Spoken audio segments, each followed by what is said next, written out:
ark to an 8-year-old retarded boy. And he's gonna have some questions. It's a bad story.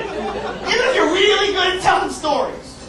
You sit him down. Well, Bobby, once upon a time, God was mad at all the people in the world. Instead of telling them what they were doing wrong and offering guidance, he decided to go ahead and drown everyone. Only told one man. Just a random man picked him out of a crowd. He wasn't a special guy. In fact, he was 600 years old and a drunk. Anyway, God told Noah to build a boat, and he and his family would be the only people to survive the flood. Because apparently, all the other people with boats to ship didn't work. Anyway, God got 2 of each animal to come to Noah on foot from all over the world. And they willingly boarded the boat and got into cages. They sailed away for 40 days and 40 nights, and civilization began anew. 8-year-old retarded boy's gonna go.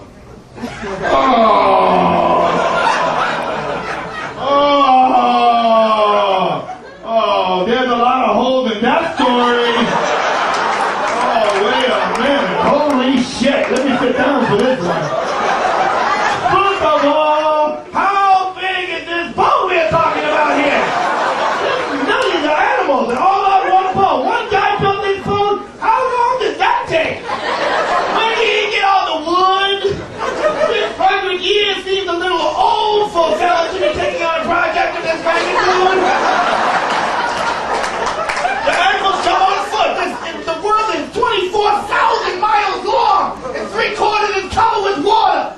What did the animals eat when they was on this boat for 40 days? These animals like to eat other animals!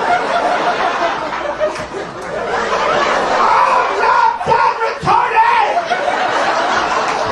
You motherfucker! You didn't figure it out at all. You just made that shit up and you wrote it on. All people come from Noah, knows the white guy. Where the fuck do all the black people come from? What exactly did they eat once they got off the boat? You fucking asshole, you didn't plan this at all. He's a retard, let's just wing it.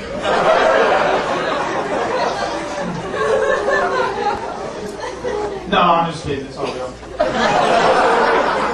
It's all real. Yes, it is. Yes.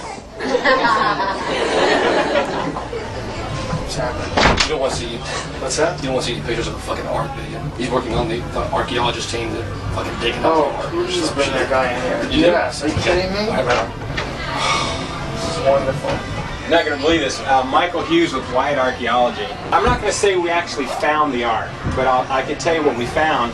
First of all, I'm a documenter. If somebody claims they've made an incredible discovery, our company actually checks it out. Says, okay, what do you have? What tests have you done? And then checks it out. So let's say you found a sword or something from Solomon. Okay. And you spent your life looking for it. Well, just because you just dug it up last week doesn't mean anybody's going to believe that. Right. So an archaeologist will actually look for a documenter that'll, check it out and say, okay.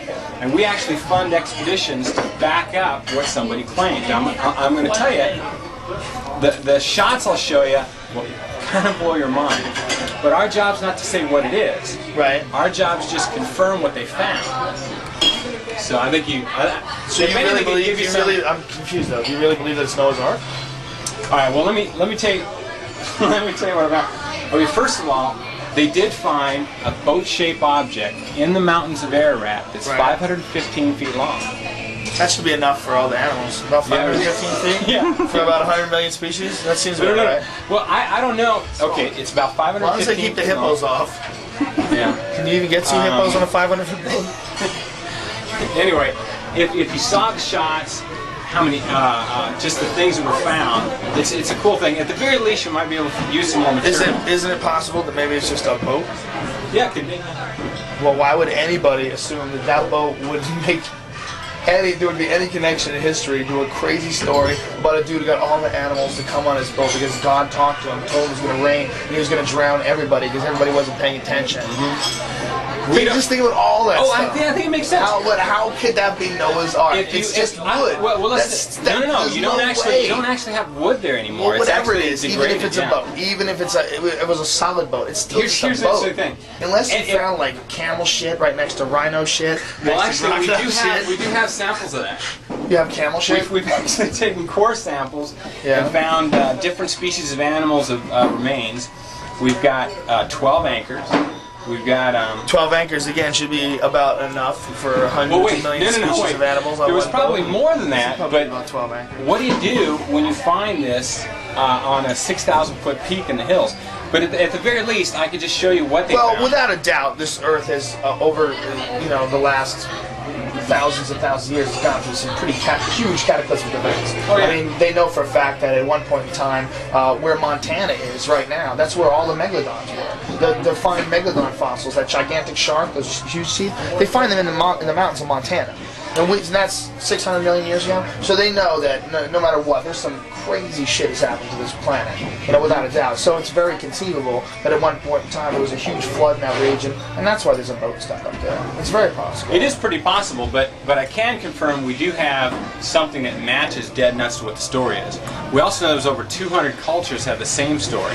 Right. Epic of Gilgamesh is the original one. Right? Yeah, it's one of the oldest ones that we know of, but it's a cool coincidence. Yeah. Well, I think seriously, what the story of Noah's Ark is, what it really is all about, is that at one point in time, I think there was a huge disaster, and I think it's probably happened more than once, where like meteors hit, or a shifting of the polar ice caps, or something huge, where it's just like it kills like 90% of the people, and the people that are remaining, they have a story, and the story of a great disaster, and some people got away, and those stories, the story of the great disaster, and some person got away. Over time, that person becomes the great hero, the savior, and they talk about him around the campfire, and his legend grows. And when you have a story that's told in oral tradition for over 1,000 years before it's ever written in ancient Hebrew, and to this day, they only know 3 out of 4 words in ancient Hebrew. To this day, 25% of all the words are told, they have no idea what it means. And in ancient Hebrew, there was no numbers, so letters also double as numbers. So you lose all the numeric value that's important in the text, like the word God and the word love. They have the same numeric value, and that's very important for sentencing.